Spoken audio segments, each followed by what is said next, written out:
So I have done something that I've never done before, which is watched I'm a Celebrity, Get Me Out of Here, because it's become politically relevant since Nigel Farage was offered £1.5 million to go on it. It's like, okay, fair enough. I'll watch it if I have to. And it was... So ITV won? Yes, they won. Okay. I'm now just +1 to their viewing figures, right? But the thing is, I haven't watched normie TV for a long time, right? For a long time. And it struck me when I was watching it, just how alien this is to me. This is there's a river of culture that I'm just not a part of. That I've sort of dipped my toe into and be like, ugh, that's annoying and gross. And just, it makes me afraid for this country's future. I bet you're already eyeing up a Barrett new build. Honey, would you like some lip fillers? It really is deep. Carl's going to morph into a Dino. I'm really not. I don't like it. And the adverts. Local man watches TV, comes out traumatized. Yeah, I don't like it. Like, the adverts are just really annoying. Just really, really annoying. Like, what's the meerkat one? Yeah, compare the meerkat. Yeah, that's it. And it's just like, I haven't seen that since the early 2000s. You know, like, I've managed to avoid this entire... it makes me want to do a thing about the sort of 2000s consensus and what Britain was like, because you probably don't even remember it, right? Just insufferable how nothing had any meaning, and that's what I'm a Celebrity kind of is, right? It's the kind of plastic fake world that the early 2000s was trying to create, and for some reason my tablet's not working, so I'll just use the monitor. They were trying to create, and it's just everything I hate about modernity packaged. I really thought this was going to be fun, but never mind. When the adverts pop up, is the demographic composition of the couples what I've been led to believe it is? I don't know. Like, there was one advert. Carl's just been going red during the adverts. No. It's not even. No, I'm just looking at them like, I don't understand the world that this is. Right? There's a Maltese advert that popped up, but the only one I really remember. I guess maybe it's because I grew up in the 90s and you had to watch the adverts for things, right? And I'm watching on like the ITV web player, and you're not allowed to skip the adverts. So you do have to sit through them. And so I've got this kind of thing where when an advert comes on, my brain just turns off. Hello there. You should come on down to lotuseaters.com, because that's where you'll find Liberalism Part 3, which is a debate where me and Stelios are defending liberalism, Stelios being a classical liberal, me not being a liberal, but I feel like it gets a bad rap, and Carl and Connor are attacking it because they believe it is responsible for many of the problems we face today. There are lots of interesting things we touch on, and it's well worth checking out. It's been well received, both the previous parts, so go watch it. And so I'm like immune to, and this is probably a Gen X thing. You had to sit through adverts, and adverts were always just repugnant because advertising wasn't very sophisticated in the 90s. And so you just turn your brain off. So it's like a defense mechanism, right, against capitalism. But the only one I remember is this Maltese advert where this black man walks into a family, the living room at Christmas, and this is black family in the living room. And he brings in his nan, who is kind of half black. She's a very light-skinned black woman. And then this really weird, creepy white guy with her. And I've seen that on YouTube. And yeah, he says, this is Nan's partner. And the nan says, he's only saying that because he doesn't want you to think of us getting it on. So it's like... Buy Maltesers. Yeah, exactly. Yeah. And this sells Maltesers how? But it's like, okay, so it's a weird, like, reverse situation where it's not like the white family with the black guy. And it's like, okay, what is going on? Like, has it become so normal? They're like, oh no, the black family's doing too well. We need to inject. I have no idea, like, what I'm looking at. Does Nigel Farage have something to do with this segment? No, he does, but I'm just because I get the feeling, right, that a lot of our audience probably don't watch this nonsense either, right? And so it's entirely possible. So this is like a report from the trenches. Yeah, it is. It's like a report from a parallel universe, right? That's happening all around us. We just can't perceive it. Thank God. So someone needs to edit all of this with a Vietnam flashbacks, black and white filter. Or just literally the I'm a Celebrity logo over it, because it's awful. It's a jungle, right? And these giant gold letters with glittering diamond in the center of them come down, and it's just like, it's the tackiest, awfulest, most Dino thing you've ever seen in your life. And I'm just like, right, okay. I just hate everything about this, but I've got to sit through it. I have to endure, because doing this for you. You don't have to. I feel like I kind of do, though, because it's politically relevant. And I think that, our audience deserves the best reporting. This is just, again, you get some people who go to war zones, and I go to cultural war zones like I'm a Celebrity. Anyway, right. So it begins with Ant and Dec. Bro, you watch TV. No, I don't have a TV. No, that's what you've done. Yeah, I know. Yeah, it's awful. I don't disagree. The psychic damage may never be undone. Okay, like don't act like I'm wrong. I'm totally right on this, right? But yeah. So I haven't seen any of this for years, and I'm so glad, right?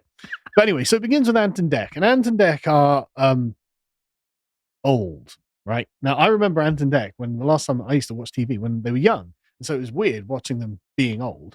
But also, they've not got funny. Like, they're still not funny, and it's really embarrassing. Like, they keep taking pot shots at GB News, and it's like, okay. That's not what I was expecting from that. I know, right? They're making jokes about GB News not having any viewership, and it's like, okay, but Nigel Farage's got one of those popular news shows on TV. That's why you have him on. That's why you paid him $1.5 million to come on. That's why you ask him every year to go on. Like, why are you acting like GB News is a nothing? Because that's where his show is. But anyway, it's very much just, oh, you need to hate GB News. You need to hate GB News. Don't ever watch GB News. The thing is, I bet most of the audience voted Brexit. Like, what are you talking about? This is a working class show. But this is good, isn't it? Because that's such weakness. Desperation. It totally is. It totally is. But anyway, before we go on, I forgot to plug the merch. Check out my England Expects mug. Finally arrived today. Oh, yesterday. So I was like thrilled. But we've also got some posters, which are awesome. So you can actually put it up on the wall, because these are great quotes and they deserve to be on the wall. I'm actually going to get the Nelson one, because I love that Nelson one. Although I also particularly like the Wellington one. Moving on. Can't really say much more about that. Oh yeah, and sign up, get 33% off, and you get a 12% discount on the merch. Anyway, before we go on, what I'm going to do, I'm not going to use any clips or anything, because ITV are doubtless just going to strike them. It's like their big thing. So I'm just going to describe what happened. Also, thank you for not putting us through the editing. More than anything. It's just insufferable, right? So it begins with normies, right? It begins with total Are you that normies. eager, Callum? It's not that bad, boys. But you haven't watched, have you? I have. When? I've watched Normie TV when I visit my parents. They've still got a TV, bless them. I think and, it's that bad. And I've not seen you smile in years, Callum. Yeah, exactly. So you're a miserable. What effect has it had? Pure coincidence, I'm sure. But anyway, so the audience, the whole thing is framed as if the jungle is scary and it's awful, and the audience should be really happy that they're sat in Dino land in their barren new build, right? The whole thing is to convince the Dino, don't ever move. The world is terrifying. Look at this evil jungle. And we're going to drag these celebrities out. You're safe. You're safe. Go and get yourself a hot chocolate. Just relax, turn the central heating on, everything Remain outside. In your recruitment job. Exactly. Just be thankful you're in an air-conditioned office, everything about that, right? And then you get to see a bunch of gross challenges. But Nigel immediately comes across as a better showman than the other celebrities. Now, I say celebrities, so I've only heard of one of these guys, and that's because he's a Hollyoaks actor. And so he's been doing Hollyoaks for like 30 years or something, right? And so I've seen his face, but obviously I don't watch Hollyoaks, so I don't know what character he plays or anything about him. But I've never heard of any of the other people. And so it's like, right, maybe that's kind of contributing to, as we'll get to, a kind of slump in ratings. I mean, last year they had like Boy George and various other like famous people on, as well as Matt Hancock. Okay. I know who Boy George Listen, is. Right? For Zoomers, Boy George was a pop star in the 80s, right? Yeah, of course I knew that. But the point is, there were people on the general public will have known, right? I don't know that the general public knows any of these people because I've never heard of any of them. It is true, the class of celebrity. It's dramatically plunged. What's a 2020 celebrity? Britney Spears' sister is one. It's like, why would I care about Britney Spears' sister? How's she a draw? A YouTuber from London is on there. It's like the average British publisher. I don't know any of these people. So we need to wait for our invites for next year. Yeah, exactly. Then. Yeah, when am I on there? Right? You'll get paid 1 million. Yeah, I'll get paid only $1 million. But anyway, the intro makes it look like it's like Nigel versus the Dinos, which is really funny. And then Anton Deck introduced Farage like he's Satan himself, right? And it's like, yeah, all these people, and then Nigel Farage, dun dun dun. There's a big thunderclap, and the screen. No, it doesn't actually do that, but like that's the implication. The way they talk is really funny. It's like with a really knowing look at this villain, but Farage doesn't come across like a villain on it at all, which is great. It's very highly produced, and doubtless the Dinos are loving it. But the thing is, the jungle itself looks like a stage. Doesn't look like a real jungle. And at one point, they're like, "Oh, it's been raining all night," but they're all completely dry. It's like everything they've got is completely dry. None of them look disheveled. It's like I've never understood this aspect of "I'm a celebrity, get me out of here." Is that a real jungle, or is that a studio? Like, I don't think it's a real jungle. So it's a sports center with some jungle in it. Yeah, I think so. That's what it looks like to me. I mean, I don't know. I could, you could probably find out, but I'm just trying to take it on face value. Doesn't look like a jungle. But Farage is like, I'm a hero to some people and a villain to others. And like Anton Deck keep making comments. It's like, oh, did Nigel veer too far to the right on that challenge? And it's like, no. Anyway, to give you a sort of summary of, there's a guy called Sam Thompson on it who describes himself as a cheeky chappy. And it's like, oh, God. There's a woman from EastEnders on it. Never heard of any people. So I've found some secret knowledge here. Oh, yeah, go on. Apparently, it's not technically a jungle. It's an Australian lowland subtropical rainforest, and it has a roof. It has a roof. Right, Yes. okay, well, that explains it. Because, like, they're complaining about the rain all night, but they're all completely dry. And it's like, but you're not bedraggled or disheveled. It's a retractable 50-foot high canopy. Right. So, anyway, the point being, it's obviously very stage managed. We've broken the magic for all our viewers at home. Yeah. But just to put a cap on it, the whole point of the show is a kind of public humiliation ritual, because the British public loves to see their idols torn down and humiliated. And that's why Hancock went on it. It was almost like part of his public apology. Exactly. And so that's the point. And so, of course, you get these gross challenges. Like the first one is Farage having to shove his face in like this boarded up car in the Australian outback, and there are a bunch of snakes in there, and you've got to use your tongue to unscrew something and get it across a wire to make it knock out and collect the token, right? And Farage takes it very, very coolly, which I actually think isn't the best strategy, because it makes him look like none of this phases him at all. But that's the whole point. The British public wants to see you go, oh no, a snake. But obviously these are probably defanged snakes or something. They're not going to bite your face. But then there's this, the YouTuber is this large black lady called Nella, who at first I found really insufferable. But Farage gets a kind of rapport going with her. And that's interesting because she deflects the British public's hatred off of anyone else and onto herself. Moving on. There's another group. So they're split into these two groups. It's Farage, Nella, and that? She's rather stereotypical. So she's loud. I did see a clip of her being incredibly irrational. Yes. She talked about her father dying. Some guy said, "I might not be your dad." We'll get to it, because this is how she's really. Sorry, this is going to go on, but this is going to be an epic journey, right? So anyway, at one point, a bunch of the guys have to, like, some of the challenges are quite scary as well, right? I don't really like heights, and so at one point they're put on top of a giant building, and there are these poles going out. And of course, they're linked to a winch or whatever, but they've got to climb out along these poles and move these stars to the end of the poles. And they're like literally like 500 feet above the ground with nothing else other than the hands to hold onto this pole. I mean, if they fall, they're going to be caught, but like that is a pretty scary damn thing. And I was watching it like, oh, okay, not for me. And then, they get like strapped down and bugs poured on them as they're trying to catch like thing with their mouth and stuff like that. It's just very, very gross, right? But they arrive at the camp and they sleep in the jungle. It looks like stage. And then you get the infamous Nigel Farage's ass shot. So they've got a shower there of some sort, which is, I guess, rigged to look like a river coming off of a little waterfall, and Nigel Farage is in there having a shower, and one of the women walks past and is like, ugh. It's like, well, why are you going and perving at Farage in the shower? But of course, they've got a camera on him in the shower. And obviously, this went not very well for actually other people, because the real story that came out of this was Lorraine Kelly, a television presenter in Britain, who was body shaming Farage and saying he was ugly. And it's like, really? Interesting commentary from people in glass houses who are throwing stones. But then she got in trouble for body shaming him, which I thought was funny, and so I've included it. But That's a weird headline, though, right? Well, Yeah. Usually the story would be like, disgusting Nigel Farage has arse. well, that's what her Nigel instinctive response Farage, was. noted arse owner. Yeah, no, that's literally what her instinctive response was. And this got a lot of backlash. For example, one fan writing, "Is he only 59? You get the face you deserve," which is what she says. With 3 women laughing, I guess body shaming men is fine, isn't it, Lorraine? Until a woman's weight is mentioned. That's true. But so far, Nigel, there are 3 episodes in, and so far Nigel has not shown any fear or concerns about the challenges. And I actually think this is a bit of a mistake.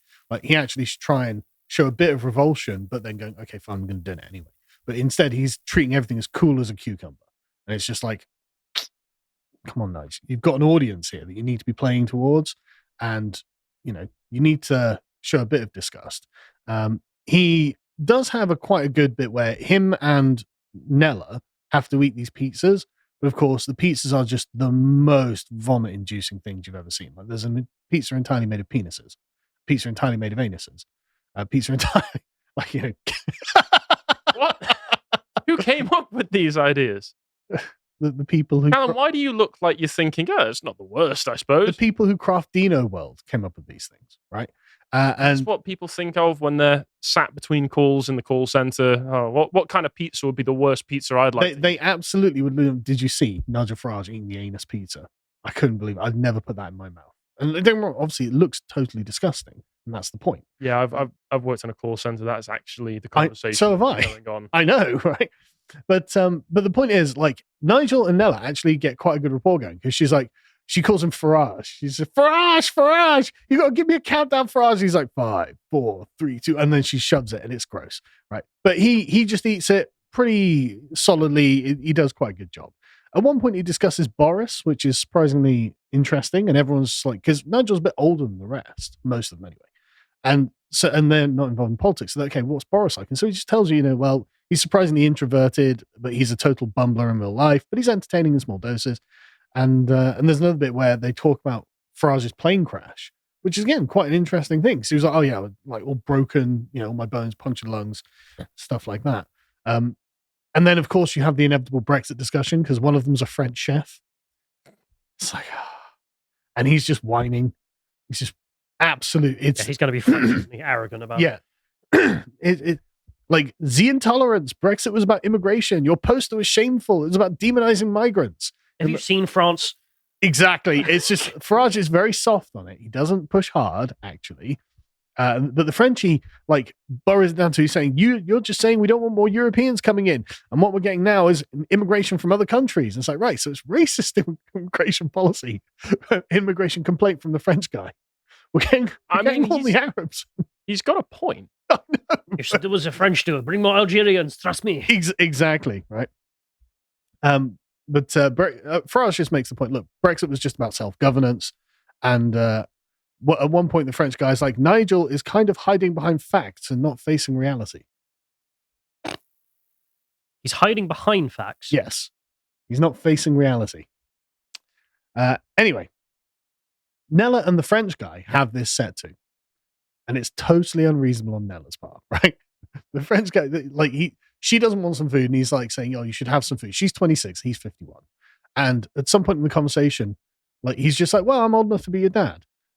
He doesn't mean anything by it. He obviously doesn't mean anything by it. And she's just like, right, and gets in a big mood, because apparently her parents passed away when she was 22, so like 4 years ago. I don't know if he knew this, but he wasn't making a dig at her dad or, dead parents or anything. Like, Could you imagine if you did? yeah, exactly. It'd be mad, right? he obviously, and then he went over and he was like, right, I don't understand the problem. Okay, I'm sorry I've offended you. And she's like, no, I don't care. I don't want to be friends with you. You can just go sit on the other side. And obviously everyone at home's like, that's totally unreasonable. What is wrong with you? And, somehow they've gotten to side with the French guy. And so she didn't cover herself in glory here. There's just lots and lots of posts like this, like something, it comes to something when Nigel Farage is on a celeb, but he's not the most controversial campmate. It's like, yeah. She's clearly ginning something up out of nothing. And so Farage is not getting a bunch of negative headlines. It's her that's getting the negative headlines. And so Farage is actually doing a good job just being kind of personable and getting people on side. This is the thing that's actually quite fun about Dino Spaces interacting with politics, because you can tell no one cares about politics in those spaces. What do they care about? If you're a nice person. Yeah. And I'm reminded of that meme that came out of Nick Fuentes going on those shows with the girls. And that girl sat there with the pickle helmet. She's just listening to him talk about Israel or whatever. Yeah. It's just like, and then they all are friends with him because his politics literally means zero to them. Yeah. So in the usual space we're in, where because you disagree with me, you're Satan, that just doesn't exist. But she gets on really well with Farage because Farage was the one supporting her through the gross challenge. And she did actually do very well in that. She ate 9 out of the 10 pizzas and he ate 10 out of 10 pizzas. But that's a good result. That got them because for each challenge, the better you do, the more like food the camp gets and like special luxuries the camp gets. So you're doing it for other people. So she did really well. And Farage like kind of held her hand through it and was very supportive towards it. And so she, you could tell they had a bit of a thing going. And the French guy has really annoyed her. She's made herself the avatar of hate from the general public. And so it's like, Farage is kind of smooth sailing so far, right? So remind me, why is it that she's classified as some form of celebrity? Is this gif of her? Yeah, this what on earth is shopping for sneakers? I don't know. Why would I know? I have no idea. Because honestly, right, if I'm a producer, one of the things that I'm thinking when I'm getting Nigel Farage on is right, the ultimate challenge for, because you're in the TV producer realm where everybody despises Nigel Farage, you're all a bunch of lefties and such. You think, what's the ultimate challenge? I know, the most unlikable person in the world. Yeah. Nigel Farage. How do I get people to like him? And one of the ways that you would do that is you put the most insufferable, most awful person in the world right next to him. Thing is, she's not that bad, right? She's not that awful. But you've just been describing how she's the one getting all the negative headlines. I appreciate that, but I personally don't find her that bad. She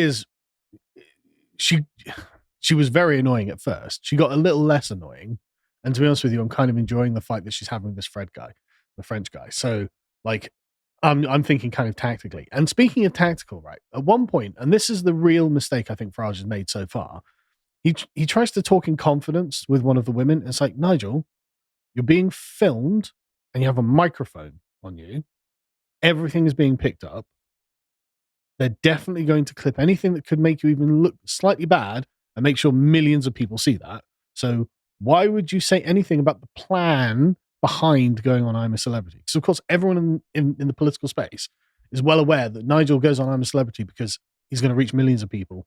He's going to humanize himself. He's going to make himself likable to the general public. And therefore, in the next coming elections, people are like, oh, yeah, I like Nigel Farage and I'm a Celebrity. I might vote for him. Obviously, because politics is all about likability, right? I don't care what anyone says about politics. That's all it is. Universal suffrage was such a mistake. Yeah, no, it totally was. Such a mistake. It totally was.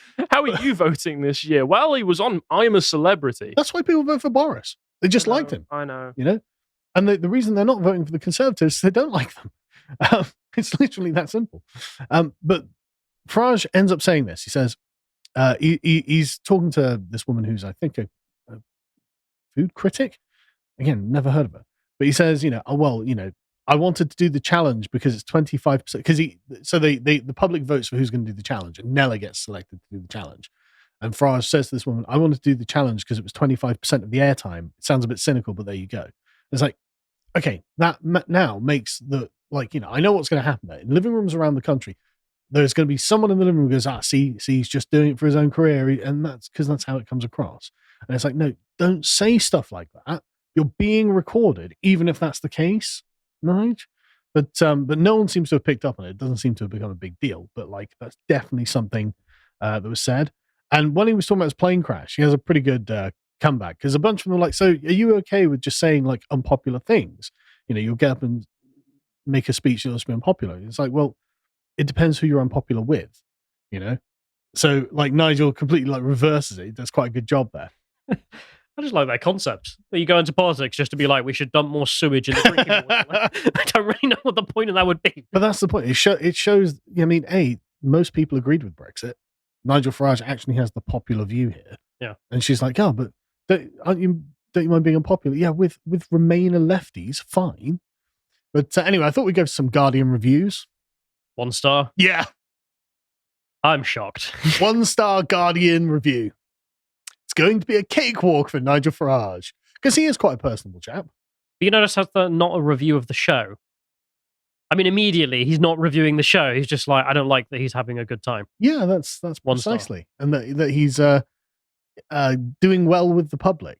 They're very angry. In fact, I'll read a little bit of the salt just because it's so good, right? It's ridiculous to think that I'm a Celebrity, Get Me Out of Here was ever a good television program. Last year, they gave it glowing reviews, by the way. Year before that, they gave it glowing reviews. After all, it's a holdout from the nasty naughties, a grim sideshow that has long traded on public humiliation and animal cruelty. It's the modern equivalent of the stocks, but with all the vicarious thrill deadened by the knowledge that its subjects have been paid several thousands of pounds to be treated like that. It's always been awful. But how easy it is to be nostalgic for the good old days of I'm a Celebrity. Now that Nigel Farage is on it, however repellent the show was, however many times it forced people its tears in the name of entertainment, at least it didn't have Farage's frog face gurning and leering through it. That is just the crying Wojak mask personified. They did a ranking of celebrity campmates. Who do you think was at the bottom of the ranking? Was it Nigel Farage? That's right. Who else? God. Who else could have been at the bottom spot but the Brexit fire starter? Bin fire starter. Oh yeah, bin fire starter. That's right. But yeah, they're very, very angry about that. Of course, ITV normalizes the abhorrent by putting Nigel Farage in the jungle. He's pretty normal. Like everyone knows who Farage is. Farage was all reptilian smiles, searching for the charm button, searching for the hero inside himself. The artifice was there for all to see. He said it was like a camping adventure, not that he'd ever been on one. Why not? I mean, he was a kid at some point, right? Which one seems more like a reptile, this individual, who's in such spite, and you can see here, or the man just enjoying life? Yeah, I know. Like, the bitterness is amazing. Nigel's giving me the ick, says Barbara Ellen. He's a celebrity, but Nigel Farage gives me the creepy crawlies. I don't think you were in anyway. Yeah, I don't think it's really an issue. But the viewing figures are actually down. Is this TV? Yeah, well, who knows? It's down by about 2 million viewers. I mean, ITV, the Independent say the series had an average of 9 to 11 million viewers. Is that how averages work? I think the average of 9 to 11 million viewers might be 10 million viewers, actually. TV measure their statistics weirdly in the UK. They do. But this one just had an audience peak of 7.8 million and an average of 7 million. So, okay. But Nigel Farage is the only noteworthy person on there, as far as I can tell. Like, I mean, maybe the Hollyoaks actor, he seems like a really nice chap, but he's really boring. That's the thing. All of the other people are just really boring. Like, I didn't watch the one with like Boy George, but at least he's a big personality and probably was interesting to watch, be a diva or something. Like everyone on there is just really, really boring. And that's why like Nella, she's the only big personality on there. And she's not even angry with Farage because of course she doesn't care about politics or Brexit or anything like that. And Farage is just being nice to her. So it's just like, it's really weird. Like they're totally lame ducks. And I'm actually wondering, is it Farage people are tuning out for? Or is it because this just doesn't seem like a great show? If you appreciated that episode from the podcast of the Lotus Eaters, you can go to lotuseaters.com to get access to all the premium content that's on the site, such as the premium videos, this one on a history of British censorship. If you'd like to find out what else is being put out, you can follow on Twitter at lotuseaters_com on Twitter. Thank you and goodbye.